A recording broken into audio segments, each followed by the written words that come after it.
Mangalagiri YSR Congress party అభ్యర్థినిగా లావణ్యను party ప్రకటించింది. ఇప్పటికే ఎన్నికల ప్రచారాన్ని కూడా లావణ్య ప్రారంభించారు. నారా లోకేష్ ను వచ్చే ఎన్నికల్లో అసెంబ్లీ ఎన్నికల్లో ఢీకొట్టబోతున్నారు. ఎన్నికల ప్రచారంలో మంగళగిరి ప్రజల నుంచి ఎటువంటి స్పందన ఉంది, రానున్న రోజుల్లో ప్రచారాన్ని ఏ విధంగా ముందుకు తీసుకెళ్తారో లావణ్యను అడిగి మరిన్ని వాళ్ళు తెలుసుకుందాం. ఎట్లా ఉంది పబ్లిక్ నుంచి ఎటువంటి రెస్పాన్స్? ప్రజలు చాలా బాగా రిసీవ్ చేసుకుంటున్నారండి. నాకైతే చాలా సంతోషంగా అనిపించింది అలా రిసీవ్ చేసుకోవటం. ఒక కుటుంబ సభ్యురాల్లాగా, వాళ్ళ ఆడపిల్లలాగా నన్ను చాలా ఆప్యాయంగా పలకరించారు. లావణ్య, రెండు రాజకీయ కుటుంబాల నేపథ్యం ఉన్న వాళ్ళ ఫ్యామిలీ నుంచి మీరు వస్తున్నారు, కానీ మొదటిసారిగా నారా లోకేష్ అనే వ్యక్తిని మీరు ఢీకొనబోతున్నారు. ఎట్లా ఉంది? అంటే భయం ఏమైనా ఉందా? ఖచ్చితంగా ఎన్నికల్లో ఢీకొట్టానన్న విశ్వాసం, నమ్మకం మీకుందా?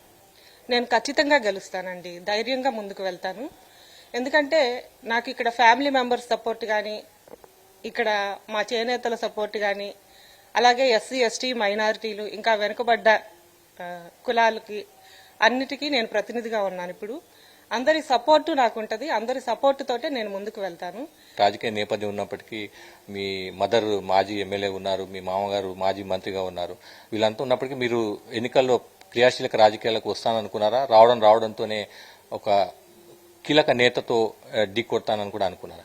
నాకు వచ్చినప్పుడు కూడా నేను ఖచ్చితంగా నిలబడి నేను చేయాలి, ధైర్యంగా చేయాలి. అవతల అభ్యర్థి ఎలాంటి వాళ్ళైనా సరే నా పాయింట్ ఆఫ్ వ్యూలో నేను పాజిటివ్ గా ముందుకు వెళ్లాలనేది నాకు గట్టిగా ఉందండి. ఆర్కే అంటే ప్రస్తుత ఎమ్మెల్యే ఆర్కే మీకు పూర్తి స్థాయిలో అండగా ఉంటారనుకుంటున్నారా? ఈ ఎన్నికల వరకు, ఎన్నికల ప్రచారంలో మీతో పాల్గొంటారు, ఇతర నేతలు కూడా మీతో కలిసి వస్తారని అనుకుంటున్నారు? ఆర్కే గారి సపోర్ట్ నాకు ఉందండి. ఆయన సలహాలు సూచనలు మేరకు నేను ముందుకు కొనసాగుతాను. మంగళగిరి నియోజకవర్గంలో ఉన్న సమస్యల్ని అన్నిటినీ పరిష్కరించే మార్గంగా ముందుకు వెళ్తాను. ఎన్నికల్లో పోటీ చేయబోతున్నారు, మీకున్న స్ట్రెంగ్స్ ఏమున్నాయి అనుకుంటున్నారు? స్ట్రెంగ్స్ అంటే ఫ్యామిలీ మెంబర్స్ సపోర్ట్ నాకు బాగా ఉందండి. మా మామయ్య గారు పొలిటికల్ గా ఆల్రెడీ 2 సార్లు ఎమ్మెల్యేగా చేశారు, మినిస్ట్రీ చేశారు, మొదటి చైర్పర్సన్ గా కూడా చేశారు. అలాగే మా అమ్మగారు మున్సిపల్ చైర్పర్సన్ గా ఎమ్మెల్యేగా చేశారు. వీళ్ళందరి సపోర్ట్ కూడా నాకు ఉంటది. సలహాలు బాగా ఇస్తారండి. ఎలా ముందుకు వెళ్తే బాగుంటది, ప్రజల్ని ఎలా రిసీవ్ చేసుకోవాలి, వాళ్ళకి వచ్చిన కష్టాన్ని మనం వెన్నంటే ఉండి ఎలా క్లియర్ చేయాలి అనేది వాళ్ళ సలహాలు కూడా నేను తీసుకుంటాను. పోటీ చేసే అవకాశం వచ్చింది, దీన్ని ఏ విధంగా ఉపయోగించుకోబోతున్నారు? మంగళగిరి ప్రజలకు ఏం చేయాలనుకుంటున్నారు? నేను ఇక్కడ లోకల్ నండి, అపోనెంట్ నాన్ లోకల్. ప్రజలకి అండగా అందుబాటులో ఉంటాను. ప్రజలకి ఏ సమస్యలు వచ్చినా గానీ వాళ్ళు స్వతంత్రంగా నా దగ్గరికి వచ్చి ఎప్పుడు కావాలంటే అప్పుడు ఆ సమస్యను పరిష్కరించుకోగలుగుతారు.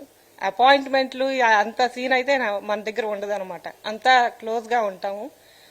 సో ఫ్రీగా ఉంటది ఇక్కడ. వాళ్ళకి ఇండిపెండెంట్ గా ఏదైనా అడగొచ్చు, ఏదైనా చేయించుకోవచ్చు. అలా కాదు, ఇలా చేద్దాం, మనకు అభివృద్ధి బాగుంటది అంటే నేను 100% సపోర్టివ్ గా ఉంటాను. నా ఐడియాసే ఇలాగే జరగాలని ఉండదు.